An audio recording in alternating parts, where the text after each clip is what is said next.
আমাদের এলাকায় দোকান করলে আমাদেরকে একটা কর দিয়ে চলতে হবে, আমাদের কাছ থেকে এত টাকা নেওয়া যাবে না, আমরা যা দেবো তাই নিতে হবে, তুই হিসাব করে দিবি, এটা তোর দায়িত্ব, তুই পারস না কে, পারস না তুই কম্পিউটারের দোকান দিছিস। উদ্দেশ্য ছিল এরকম যে ওরে মারি, তারপরে ওরে ভয়ভীতি দেখাই, আজীবন ওর কাছ থেকে মাগনা কাজ করা যাবে। আপনারা জানেন যে ঘটনাটি ফেসবুক সোশ্যাল মিডিয়ায় ভাইরাল হয়েছে, যে আমার পাশে রয়েছেন ঘেওর বাজারের একজন ব্যবসায়ী আলী আজম মানিক ভাই, তার দাড়ি ধরে টানার একটা ভিডিও কিন্তু সোশ্যাল মিডিয়ায় ভাইরাল হয়ে পড়েছে। সেই ব্যাপারটি নিয়ে কথা বলবো। আসলে যে মান আহাব্বা সুন্নতি ফাকাদ আহাব্বানি ওয়া মান আহাব্বানি কানা মাই ফিল জান্নাহ, আল্লাহ রাসূল সাল্লাল্লাহু আলাইহি ওয়াসাল্লাম বলেছেন, যে ব্যক্তি আমার সুন্নতকে ভালোবাসবে সেই যেন আমাকে ভালোবাসে, আর যে ব্যক্তি আমাকে ভালোবাসবে সেই যেন আমার সাথে জান্নাতে থাকবে। তো রাসূলুল্লাহ সাল্লাল্লাহু আলাইহি ওয়াসাল্লামের সুন্নতকে সারা দেশের মানুষ এমন ভালোবাসে যে আসলে বিষয়টিকে কোনোভাবেই মেনে নিতে পারেনি, তাদের হৃদয় আঘাত লেগেছে। তার কারণে আজ আমরা চলে এসেছি, সরাসরি কথা বলবো মানিক ভাইয়ের সাথে। জি মানিক ভাই, আসলে ঘটনাটি কি হয়েছে, কেন হয়েছে আমাদেরকে একটু বলবেন? নাসিম ভুইয়া আমার দোকানে প্রায় কাজ করতে আসতেন। তিনি এসে কাজ করে ন্যায্য যে মূল্য, ন্যায্য পারিশ্রমিক সেটা তিনি কখনোই দিতেন না। তার কাছে যদি ন্যায্য পারিশ্রমিক চাওয়া হইতো তো তখন তিনি একটা হুমকির মতো, যে আমাদের এলাকায় দোকান করলে আমাদেরকে একটা কর দিয়ে চলতে হবে, আমাদের কাছ থেকে এত টাকা নেওয়া যাবে না, আমরা যা দেবো তাই নিতে হবে। এটা বলেছে কি নাসিম ভুইয়া, যে মূল আসামি, তিনি বলেছেন।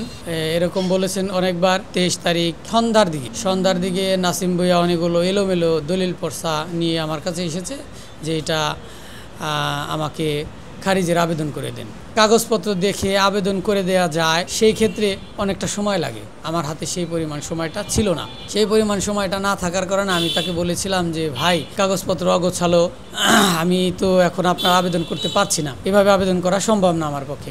তখন তিনি একজন দলিল লেখককে ডাকেন। দলিল লেখক আসেন, এসে এলোমেলো কাগজ দেখেন, আবার কাগজপত্র ঘেঁটে দেখেন আর কি। দেখার পরে তিনি বলেন যে এই সব কাগজ দিয়ে এইভাবে আবেদন করতে পারবে না, মানিকও পারবে না, আমিও এটার কোনো সুরাহা দিতে পারবো না।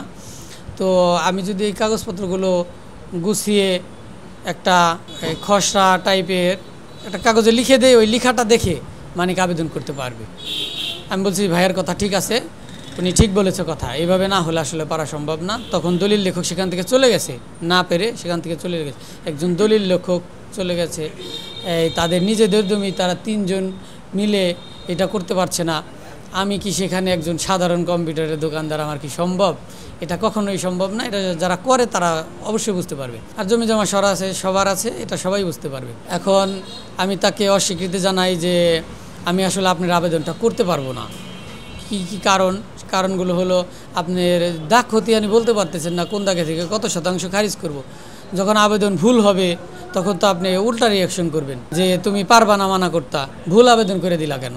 তারপরে এত চড়াও হলো কেন যে আপনার দাড়ি ধরে টানা হয়েছে? তখন থেকে আমার সাথে আক্রোশ। তো আমি মানা করার পরে সে আমাকে জোর করছে না, তখন নইলো উচ্চস্বরে কথা বলছে যে তুই হিসাব করে দিবি, এটা তোর দায়িত্ব, তুই পারস না কে, পারস না তুই কম্পিউটারের দোকান দিছস, এইসব মানে উল্টা পাল্টা গালাগালি করে বাইরে চলে গেছে।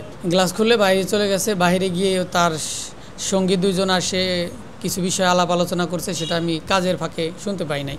আমার ডান পাশে একজন ভদ্রলোক ছিলেন, তিনি আমার কাস্টমার, আমি তার কাজ করতেছিলাম, তো তার দলিলগুলো গুছাইতেছিলাম। সে বাইরে থেকে হঠাৎ করে আবার চলে এসে চেয়ারটা সরিয়েই একটা খারাপ কথা বলে আমার এখানে ধরে থাপ্পড় দেয়। তাকে আমার দোকানের লোক, কাস্টমার আর তাদের নিজেদের একজন তাকে ফেরানোর চেষ্টা করে, ফিরিয়ে ওখানে নিয়ে যায়। সে ওখান থেকে আবার সবাইকে ওভারটেক করে আবার এসে দাঁড়িয়ে এই পাশে ধরে, মানে অনেক চেষ্টা করে ধরার জন্য, সবাই তো ফিরেতেছে, অনেক চেষ্টা করে ধরার জন্য। সে তারপরে অবশেষে এখানে এসে ধরতে সক্ষম হয়। তারপরে এখানে ধরে, আমি ফিরাইতে গিয়ে শুধু হাতে ব্যথা পেয়েছি। আমি তাকে কোনো প্রকার উচ্চস্বরেও কথা বলি নাই, গালাগালিও করি নাই, তার প্রতি রাগান্বিত হই নাই। তার মূল কারণটা হলো, তার উদ্দেশ্য ছিল এরকম, আমার ধারণা উদ্দেশ্য ছিল এরকম যে ওরে মারি, তারপরে ওরে ভয়ভীতি দেখাই, আজীবন ওর কাছ থেকে মাগনা কাজ করা যাবে। কারণ আমার বাড়িটা হইলো 4 কিলোমিটার দূরে, আর নাসিম ভুইয়ার বাড়িটা হইলো এখান থেকে প্রায় 1 মিনিট সময় লাগে এখান থেকে যাইতে, কাছেই বাড়ি।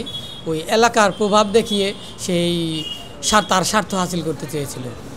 আর কিছু কিছু কথা উঠেছে বর্তমানে যে সে কি আওয়ামী লীগ ছিল না বিএনপি ছিল। আসলে সে কোনো দলেই ছিল না। তার মতো নোংরা মানুষকে কেউ কখনো কোনো দলেই নাই। আসলে চাঁদার জন্য কিনা এবার রাজনৈতিক দলের সাথে জড়িত আছে কিনা, অনেকে বলছে বিএনপি করতো। আসলে কি বিএনপি করতো নাকি আওয়ামী লীগ করতো, কোনো দলের সাথে জড়িত আছে কিনা, এবং সে কি চাঁদা চাইতে এসেছে নাকি ফ্রিতে কাজ করার জন্য সে চাচ্ছে, টোটালটা একটু ক্লিয়ারলি বলবেন। যেমন সে বলতো যে আমি এই এলাকার, আমারে তুই চিনোস না, আমার কাছ থেকে তো এত টাকা নেওয়া যাবে না। যে মূল্য তালিকা দেওয়া আছে, সে মূল্য তালিকা অনুযায়ী সে আমাকে বলতো যে এত টাকা তো আমাদের কাছ থেকে নেওয়া যাবে না, আমাদের আরও দেওয়া উচিত, এরকম বুঝাইতো যে সেইখানে আমাকে দেওয়া উচিত, সেইখানে আমরা যা দেই তাই নিতে হবে, না দিলে না নিতে হবে, আমাদের কাছ থেকে এত টাকা নেওয়া যাবে না, এরকম বলতো। কিন্তু সরাসরি সে চাঁদা দাবি করে নাই। আমরা দেখেছি অনেকটা আপনার চট থাপ্পড় এবং দাড়ি টেনে ধরেছে। আপনার আরেকটি যে আমরা শুনেছি সেখানে আপনার একটি কম্পিউটারও ভেঙে ফেলা হয়েছে, আসলে কি এটা কতটুকু সঠিক? কম্পিউটার সম্পূর্ণ ভাঙেনি, তার কম্পিউটারে ধাক্কা লেগে সে যখন ওই ধস্তাধস্তি করছিল তখন ওই কম্পিউটার এখানে নড়া লেগে কম্পিউটারটা ওই দিকে সরে যায়, নড়া লাগে আর কি। তখন ওই পাশে ওই পিছিয়ে ইটা রাখা আছে, মনিটরটা রাখা আছে, এখন চালাইলে ওটা ঝিরঝির করে আসে না।